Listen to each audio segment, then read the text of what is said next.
Dan yang pertama kali terlihat oleh kedua mata beliau adalah tulisan di pintu aras, di tiang aras. Tulisan itu berbunyi, La ilaha illallah Muhammadur Rasulullah. Maulaya salli wa sallim daiman abada ala habibika khairil khalqi kullihim. Maulaya salli wa sallim daiman abada ala habibika khairil khalqi kullihim. Nabi kita Muhammad manusia termulia di antara manusia di Arab dan lainnya. Ya salli wa sallim daiman abada ala habibika khairil khalqi kullihim. Di antara manusia dia bagai permata, sementara lainnya hanya batu biasa. Ya salli wa sallim daiman abada ala habibika khairil khalqi kullihim. Matahari tak mampu mengalahkan sinarnya, rembulan dibuatnya berbelah di tangannya. Ya salli wa sallim daiman abada ala habibika khairil khalqi kullihim. Wajahnya bagai bulan, indah dan mempesona, ramah pada semua, santun tutur katanya. Ya salli wa sallim daiman abada ala habibika khairil khalqi kullihim. Bila dia berjalan semerbaklah wanginya, bila di kegelapan dia meneranginya. Ya salli wa sallim daiman abada ala habibika khairil khalqi kullihim. Dialah yang terkasih di sisi penciptanya, karenanya dicipta alam dan seisinya. Ya salli wa sallim daiman abada ala habibika khairil khalqi kullihim. Besar perhatiannya pada umat manusia, peduli yang jelata, yatim dan janda tua. Ya salli wa sallim daiman abada ala habibika khairil khalqi kullihim. Unta yang keletihan mengadu kepadanya, keletihan pun hilang setelah disentuhnya. Ya salli wa sallim daiman abada ala habibika khairil khalqi kullihim. Kayu yang dulu ia berkhutbah di atasnya, terseduh sedan karena ditinggalkan olehnya. Ya salli wa sallim daiman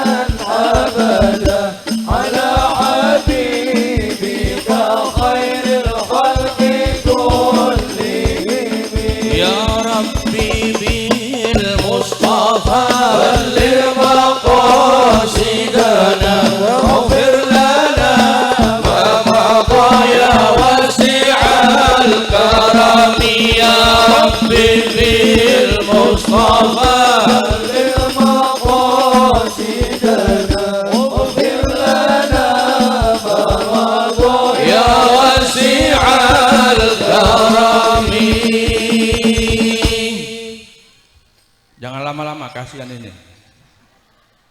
Takut jatuh.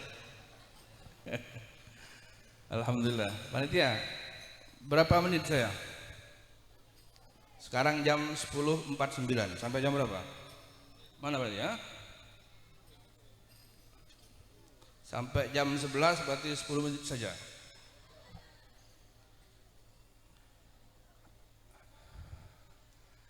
Kita hanya akan mengulas bait-bait yang barusan kita senandungkan. Bait pertama,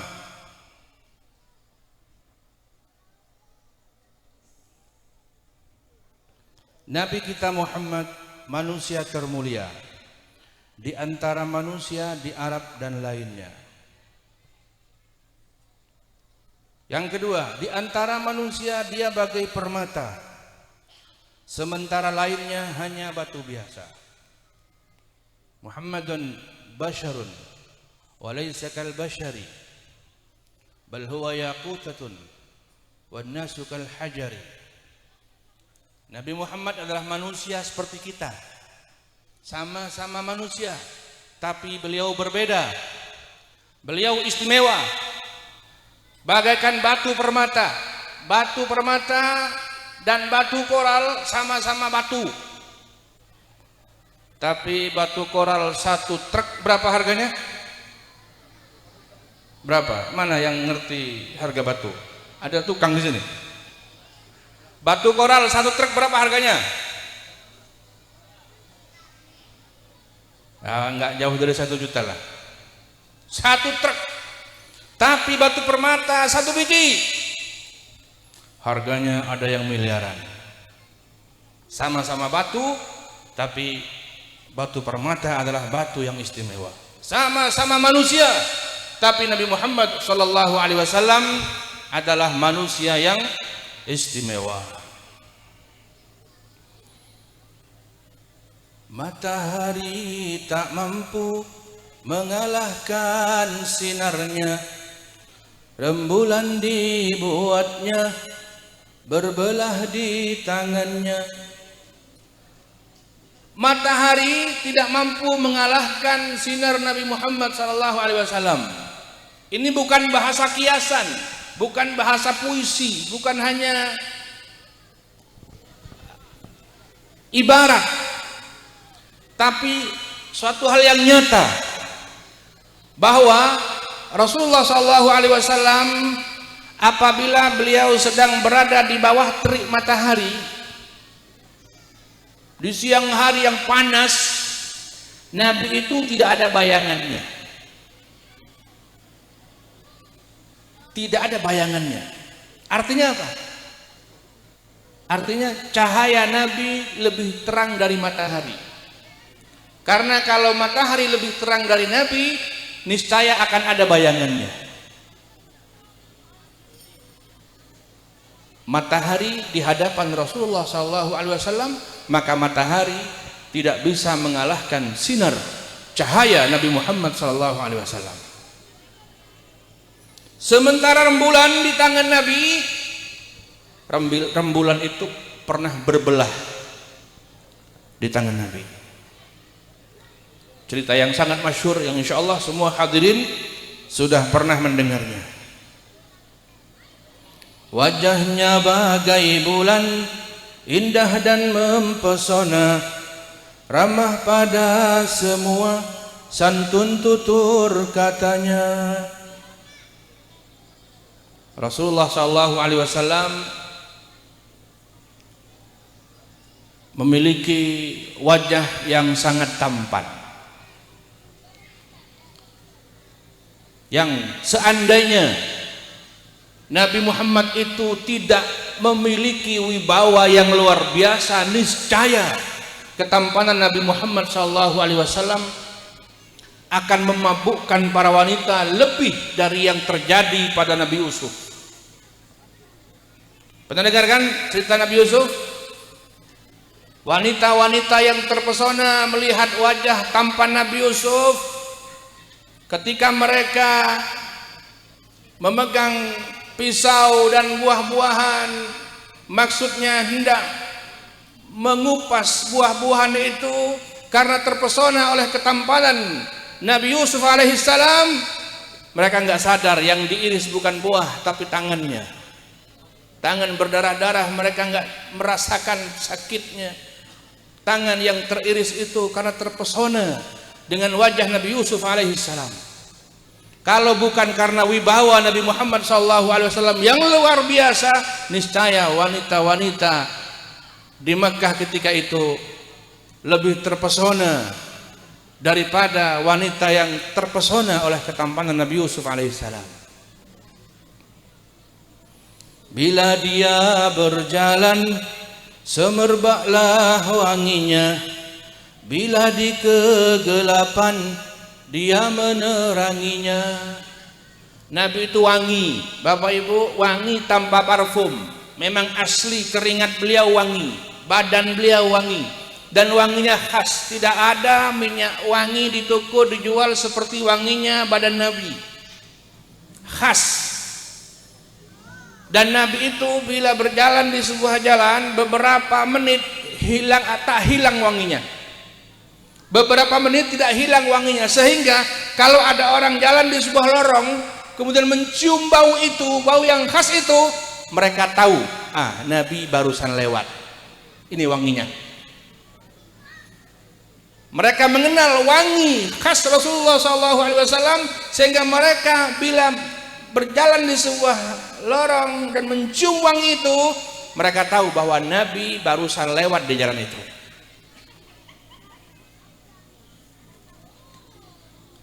Bila di kegelapan, dia meneranginya.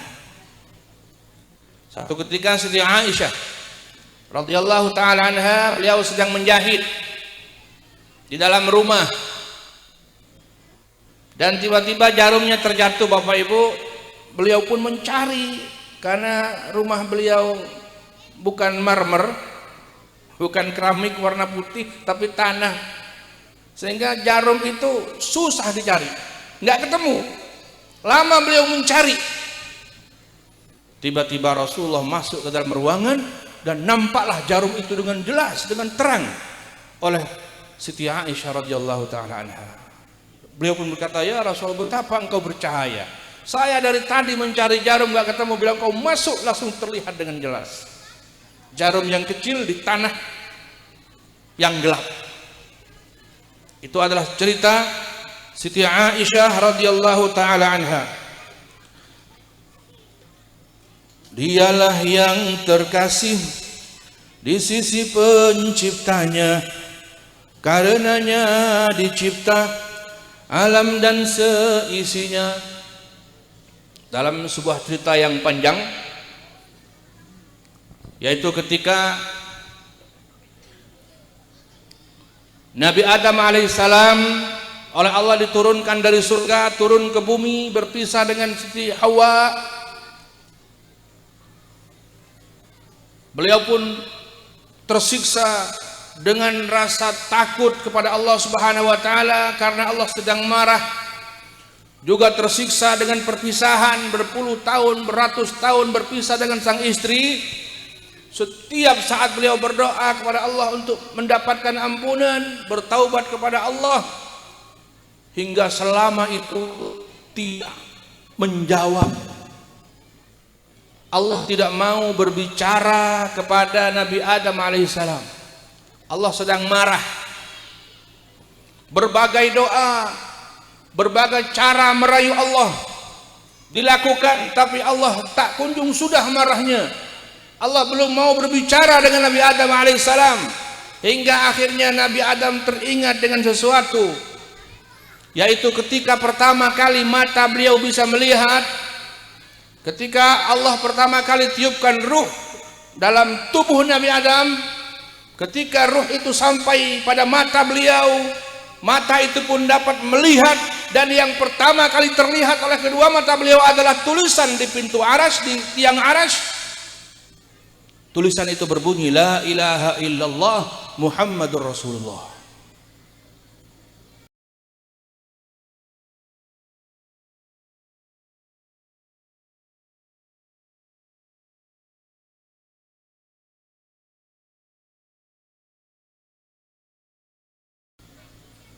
Nabi Adam sesaat tertegun, siapa ini Muhammad? Betapa agungnya Muhammad ini, siapa dia? Sehingga namanya bersanding dengan nama Allah, la ilaha illallah Muhammadur Rasulullah. Nabi Adam teringat dengan nama ini, dan dia yakin bahwa nama ini adalah nama yang sangat dicintai oleh Allah Subhanahu wa taala. Nama seorang hamba yang sangat dicintai oleh Allah Subhanahu wa taala, diagungkan oleh Allah Subhanahu wa taala. Entah siapa dia, entah apa dia. Apakah manusia seperti dirinya, apakah malaikat? Hanya dengan bekal suatu keyakinan bahwa yang bernama Muhammad ini memiliki tempat yang spesial di sisi Allah Subhanahu wa taala, maka Nabi Adam mencoba merayu Allah. Siapa tahu Allah kemudian gembira dirayu seperti itu dan kemudian berkenan memaafkannya. Nabi Adam mencoba merayu Allah dengan menyebut Muhammad. Belum tahu siapa itu Muhammad, hanya mencoba saja. Ya Allah, berkat Muhammad ampuni saya. Coba-coba saja, siapa tahu, karena Muhammad pasti yang istimewa di sisi Allah Subhanahu wa taala. Ternyata Bapak Ibu sekalian, Allah yang marah tidak mau menyapa Nabi Adam, tidak mau berbicara pada Nabi Adam sekian lama itu. Tiba-tiba Allah berbicara dan bertanya, wahai Adam, dari mana engkau tahu aku memiliki hamba spesial bernama Muhammad?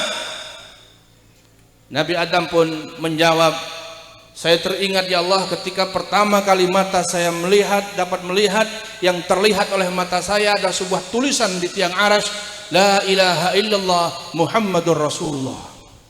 Saya pun berpikir bahwa Muhammad ini pasti hamba yang engkau kasihi, pasti hamba yang utama di sisimu. Maka saya pun berharap dengan menyebut nama ini engkau gembira ya Allah, dan engkau berkenan mengampuni hamba ya Allah. Subhanallah, padahal Nabi Adam hanya mencoba saja, tidak tahu siapa itu Muhammad. Coba-coba saja. Begitu disebut nama Muhammad, Allah tidak melihat Adam yang menyebutnya, Allah tidak melihat Adam yang menyebut nama itu. Allah hanya melihat nama itu. Allah hanya melihat yang punya nama Muhammad itu. Begitu disebut nama Muhammad, Allah yang sekian lama marah tiba-tiba mau berbicara dengan Adam. Bertanya, kenapa, dari mana engkau tahu aku memiliki hamba bernama Muhammad? Setelah dijawab seperti itu, maka Allah Subhanahu wa taala berkata, wahai Adam, engkau benar. Muhammad itu adalah salah satu keturunanmu. Dialah hamba terkasihku. Dan kalau bukan karena Muhammad, aku tidak ciptakan engkau dan alam semesta ini.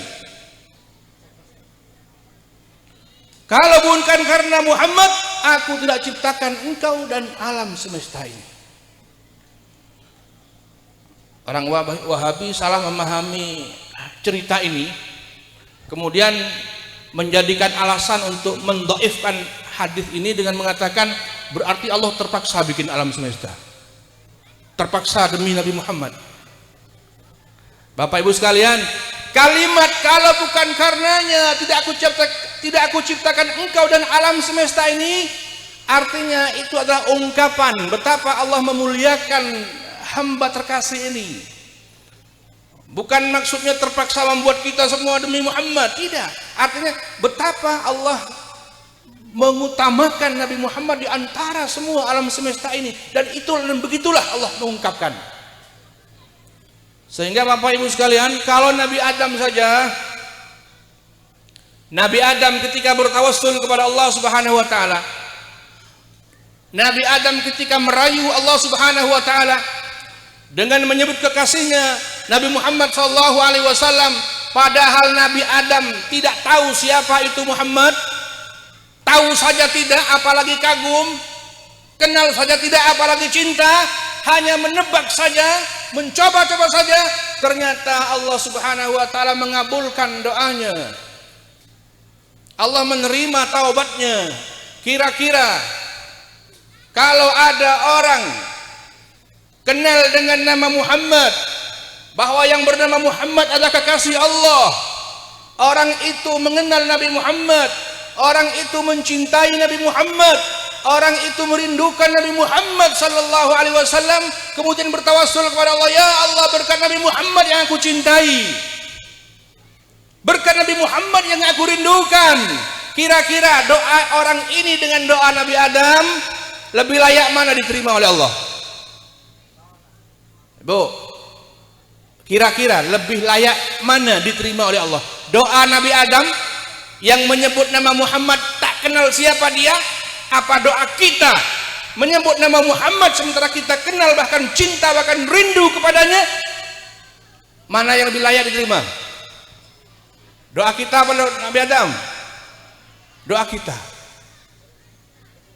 Maka jangan sekali-kali kita khawatir, was-was bahwa doa kita akan diterima oleh Allah Subhanahu wa taala ketika kita bertawassul dengan Nabi Muhammad sallallahu alaihi wasallam. Jangan ragu bahwa doa kita akan dikabulkan oleh Allah Subhanahu wa taala ketika dalam doa itu kita menyebut nama Nabi Muhammad sallallahu alaihi wasallam.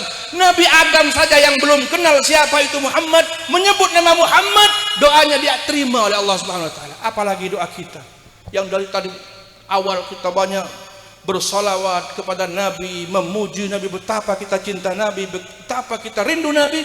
Maka doa kita dengan menyebut, menyanjung Nabi, nama Nabi Muhammad SAW sungguh adalah doa yang lebih layak diterima oleh Allah Subhanahu Wa Taala daripada doa Nabi Adam alaihissalam. Syairnya belum selesai tapi sudah jam 11 lebih 6 menit. Insya Allah kita sudah datang kan?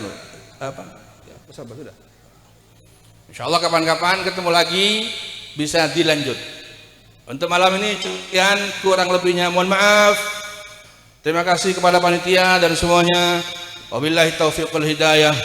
Assalamualaikum warahmatullahi wabarakatuh.